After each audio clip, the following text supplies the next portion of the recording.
You've ever seen that happen? You're watching the market, and then bam, a violent, lightning-fast move that makes absolutely no sense. It spikes down, hits your stop loss to the penny, and then reverses and screams in the direction you thought it would go. It feels personal, right? Like someone is targeting you. Well, what if I told you they are? Today, we're going to pull back the curtain and show you who's pulling the strings. And look, this quote from Reddit, it just hits home, doesn't it?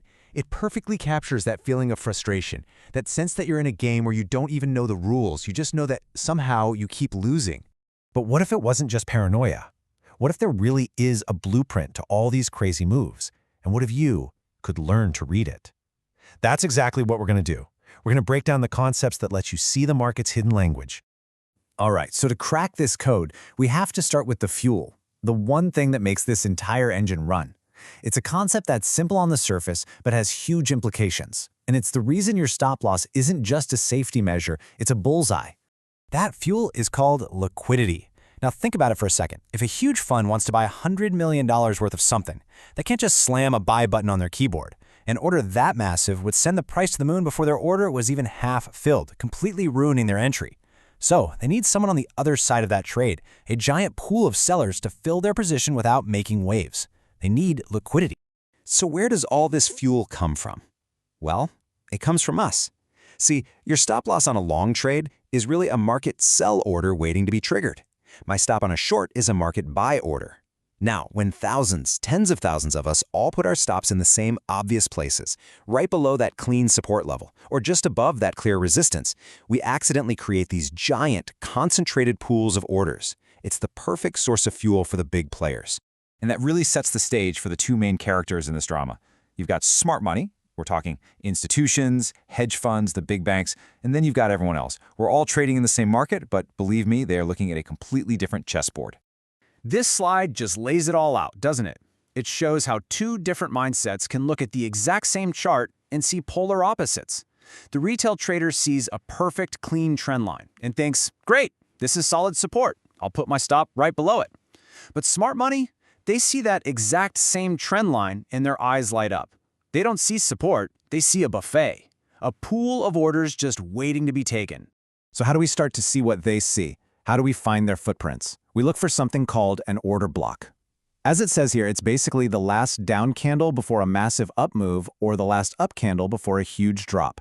Think of it like a fossil. It's the preserved evidence, baked right into the chart, showing exactly where the big institutions were secretly loading up on their positions right before they made their move. It's a clue they just can't hide. And this whole process, it's not random. It follows a playbook. First, as you see in step 1, they quietly buy up everything they can within a range, trying not to alert anyone. Then comes the killer move, the shakeout, in step 2. They deliberately push the price down to trigger all those stop losses sitting below the range. That creates a flood of selling, which they are more than happy to buy up at a deep discount. And only then, once they're fully loaded, do they finally unleash the real move, the markup. But here's where it gets even crazier, because the big players, they don't just wait for these perfect opportunities to show up. Oh no, they actively engineer them. They manufacture the very volatility that ends up trapping other traders. They're not just playing the game, they're designing the board. And the key concept here is called inducement. I want you to think of it like bait on a hook. They will literally paint a picture on the chart that looks like a perfect textbook setup. It's designed to look so good you can't resist. They want you to take that trade. Why? Because they know exactly where you're going to put your stop loss. And your stop loss is the fuel they're hunting for. And this table here, man, this is like a most wanted list of traps. You've got the false breakout that tricks you into going long right at the top. The hunt for stops around big, psychological round numbers. The classic sweep of a beautiful-looking trend line. Heck, even that perfect first retest of a broken level. So often, it's just a trap to catch people looking for that textbook entry. This quote just nails it. A lot of the old, reliable strategies, like buying at a big round number, have become too obvious. And because they're obvious, they've been turned into magnets for liquidity. The game has changed, and the old rulebook is now just the setup for the trap. And you know, the impact of all this isn't just on your trading account. It's an attack on your psychology. It's designed to trigger your emotions. It creates FOMO, that fear of missing out, which makes you chase a move. And then when you get stopped out, it triggers revenge trading. You're put on this emotional roller coaster that forces you to make predictable, impulsive decisions. And that is exactly what they want. So the trap is set. Emotions are high, and now we get to the main event. The entire reason for this elaborate setup in the first place, the liquidity grab. This is the moment the phantom hand finally shows itself. Okay, let's just break down the anatomy of this thing. First, you get consolidation. Price goes sideways, building up orders on both sides. Then, point 2, the inducement, a fake move in one direction to trick people into the market. Then comes the sweep, a sudden, aggressive reversal that wipes out all those stops, filling the institution's pockets. And finally, with their tanks full of fuel, they launch the real move, the expansion. Everything before that final expansion, it's all just part of the setup. Now, here's a crucial point. They hunt liquidity in a very specific order. They'll first go after what's called internal liquidity. That's the smaller pools of orders inside the current trading range. They use that fuel to power a move toward the real price, the external liquidity. That's the big one, the major swing highs and lows of the trend. They clear out the small pools to get to the big one. And you have to remember the sheer scale we're talking about. We're not talking about a $50,000 trade. We're talking about single transactions of over $100 million. They have to engineer these events. There's just no other way for them to get their orders filled without moving the price against themselves. It's not personal, it's just mechanics.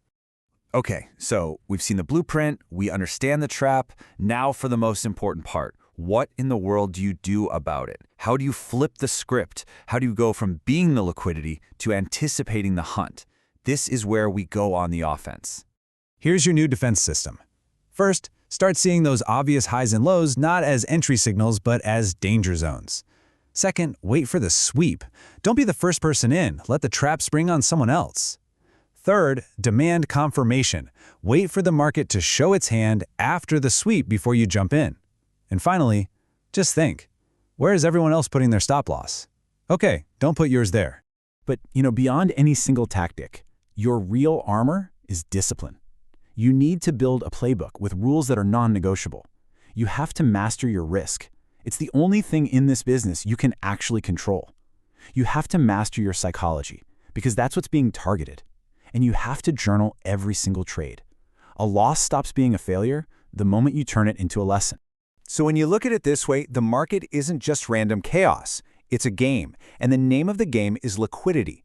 For a long time, most people have been playing without knowing the rules. But now you've seen the blueprint. You know how the pieces move. So the only question left is, are you ready to play?